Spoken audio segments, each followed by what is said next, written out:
So I got new bib overalls today, and they sent them in bubble wrap, you know, in case they break or something. But that's not why you're here. We're going to do a quick update today with the Proton Pack with the Spirit Halloween one. So let's go over to the next room and take a look.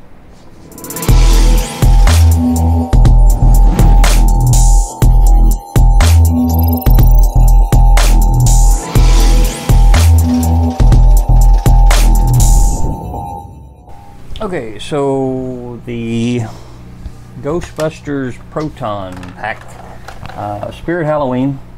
I told you I was going to do some things here with it, but I wanted to kind of do an informal progress report kind of, you know, feel to it.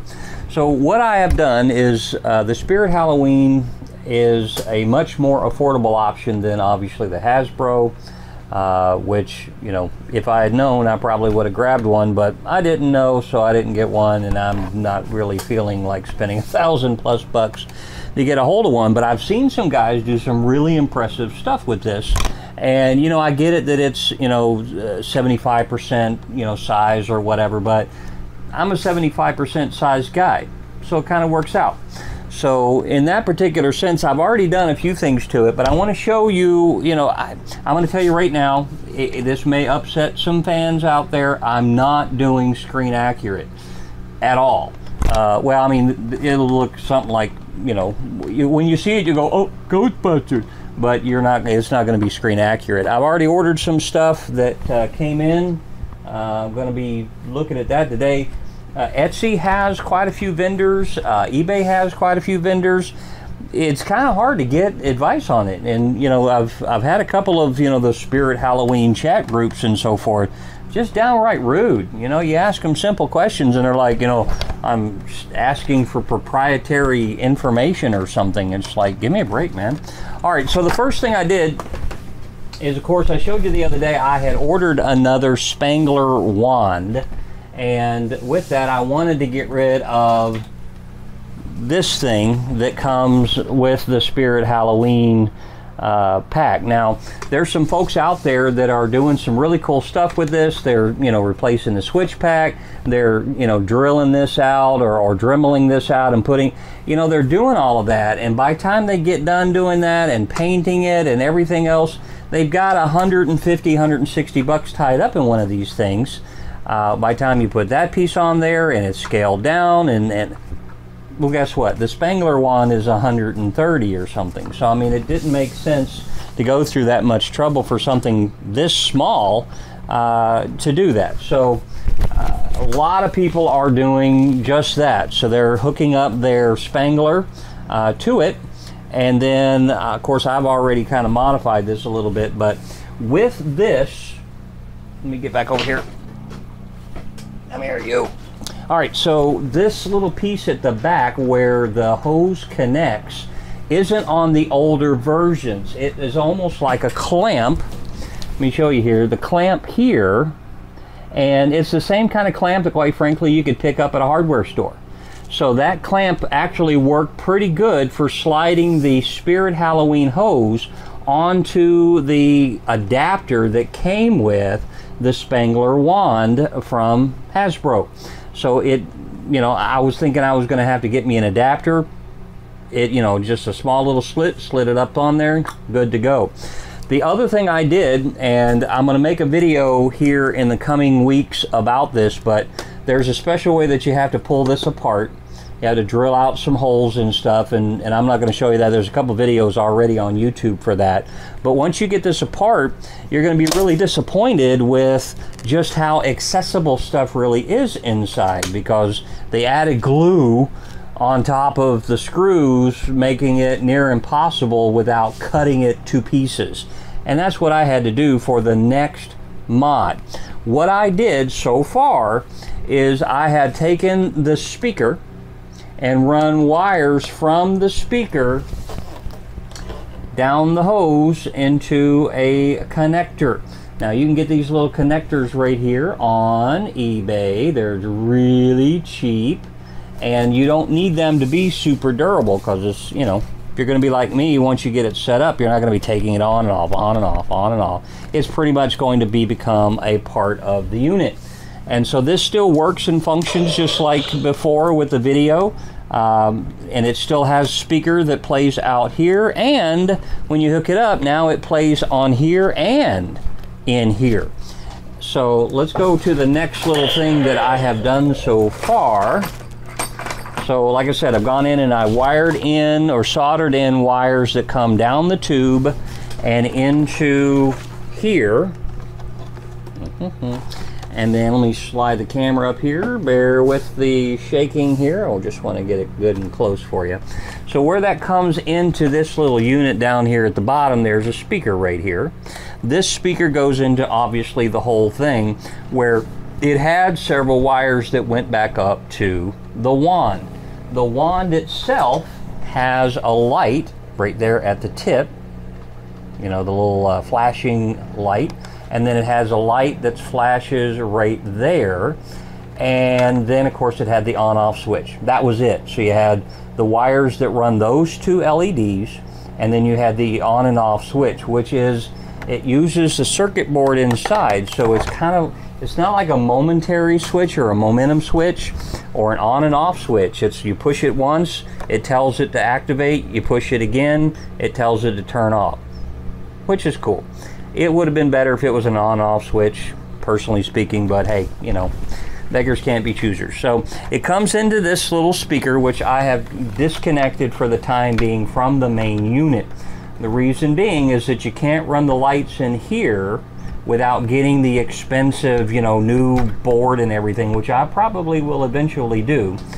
So with it being the sounds from here, I don't need the sounds coming from this unit, especially if I just want it to be on and churning the lights in the meantime without actually running it from the wand. Now, like I said, they do sell circuit boards. They're kind of expensive, you know, a couple $100, but you can get a new circuit board to put in here with a 12-volt battery and the new lights and everything, and it comes with a back. I mean, there's a lot of stuff you can do with it. But again, I'm showing you what I've done so far. So I've disconnected the wires, pulled them down the shaft, shortened them, and then just run them down the side here. So they were, you know, obviously 4 foot long. Now they're much, much shorter. Then I took over here on the side and I added the red LED that was coming out the top next to the switch.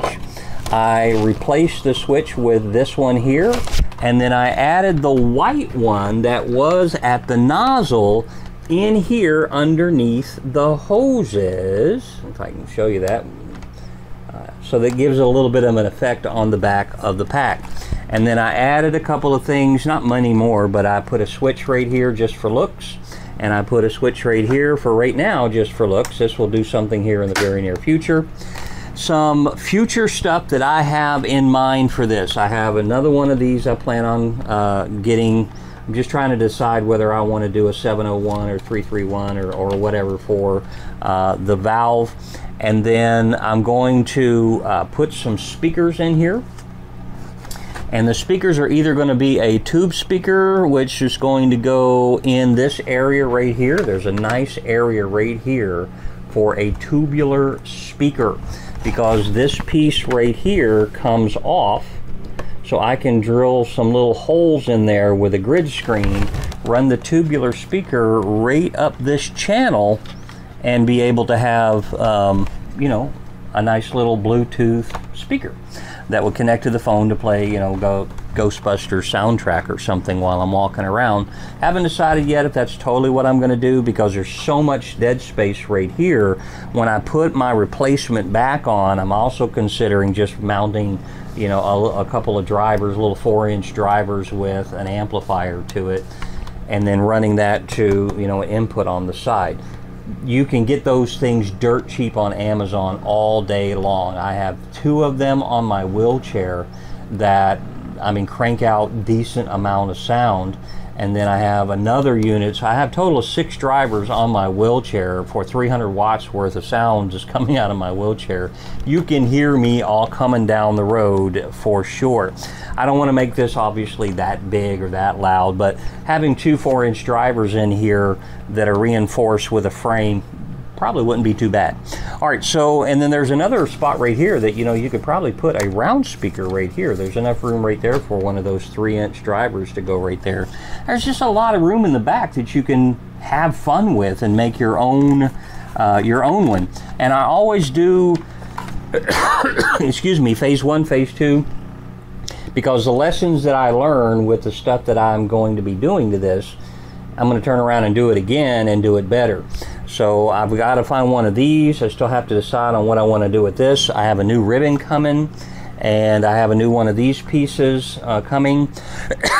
Excuse me, I have the clamp right here that goes with the Spengler wand. That is actually in the office. It came in today. So let me show you here. If I push, turn on the power, which I'm going to be updating the power cell as well. But if I turn that on, then I have my red light on the side here churning. The blue light is what comes with it normally. And, you know, that's not bad. You know, a lot of people like, you got to update that. I think it looks pretty good just by itself. And then I have the white light right there that straight on kind of lights up the wires and the tubes right here, which I thought was kind of cool.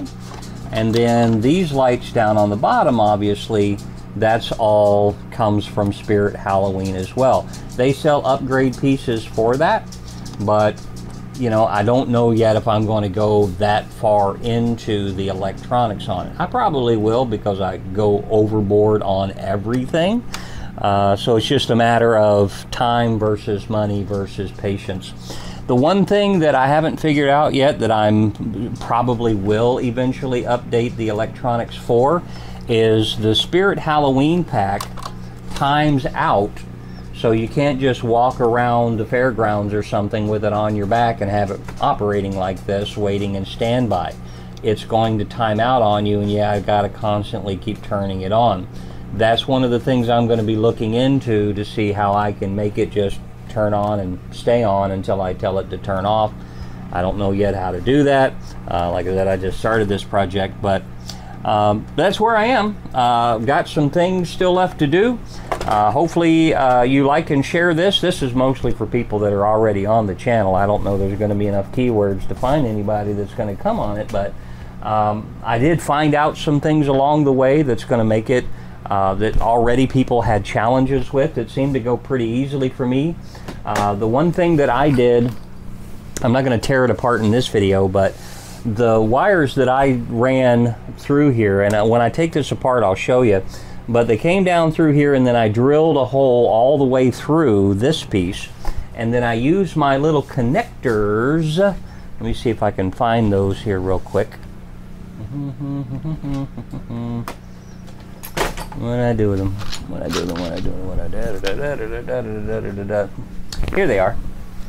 So these little guys right here is all you need to carry that type of voltage and wiring, sound, and whatever. Just super small, and then these are, you know, male and female. And then to make it easier, because these are already pretty snug, I just took where the little notch is on the male end, and I just shaved that off a little bit. Let me show you up on here if it'll get even close enough to it, but just shaved off the little piece that kind of snaps it in so it pulls apart more easily, because just the friction of the connectors itself is good enough, because it's going to be inside the proton pack, so there's no pulling on the wires to make it just come apart. And the same thing up in the proton pack, or I'm sorry, the Spengler wand, to where it's physically in there. So the way that I would take that apart is actually unscrew the clamp, pull the hose off, unplug the wire, and then I can unscrew it and then screw in the regular piece, and I'm back to my normal proton pack, or I'm sorry, Spengler one. So that makes it super easy to disconnect them and still use them separately if I wanted to. However, I'm not really anticipating doing much more than just swapping out the battery pack on a regular basis, because like I mentioned before, you don't want to leave those in there. That is another thing I have considered doing with this, is actually replacing the battery pack with wires that runs down to the proton pack, so it's easier to leave everything intact without having to worry about battery corrosion issues. So still thinking about that and what I want to do. If I end up putting a 12-volt battery pack in here, which is the plan, then I'll use a you know, a unit to break down the charge. So, because I mean that's only 4.5 volts, as long with this is 4.5 volts as well. So I need something to cut it down from 12 down to the 4.5, which is a little adapter. It's no big deal. So anyway, but that's where I am so far, and I will make another update video as I get more stuff in here from Etsy at this particular point. Like I said, I ordered a new one of these, I have the side piece coming in. I ordered one more thing, I don't know what it is, and I'm still trying to decide on what to do with that. And then of course the weathering and the stuff that everybody else is going to do. I have a special that I'm going to be planning for the next unit. I'm not going to tell you what that is, but you keep tuned here, because when I do it, you're going to be like, I am totally going out and getting that. I'm already putting things together for that, and I might drop a few hints in a video or two to come of what I have planned for this, or we'll say just phase 3 of the unit. It's going to be, my gears are turning. You're going to like what I come up with, trust me. But like I said, hopefully like and share, subscribe, do all that stuff. Really appreciate it. Arby's Toy Box. Hope you enjoy our little update here, and we'll see you soon.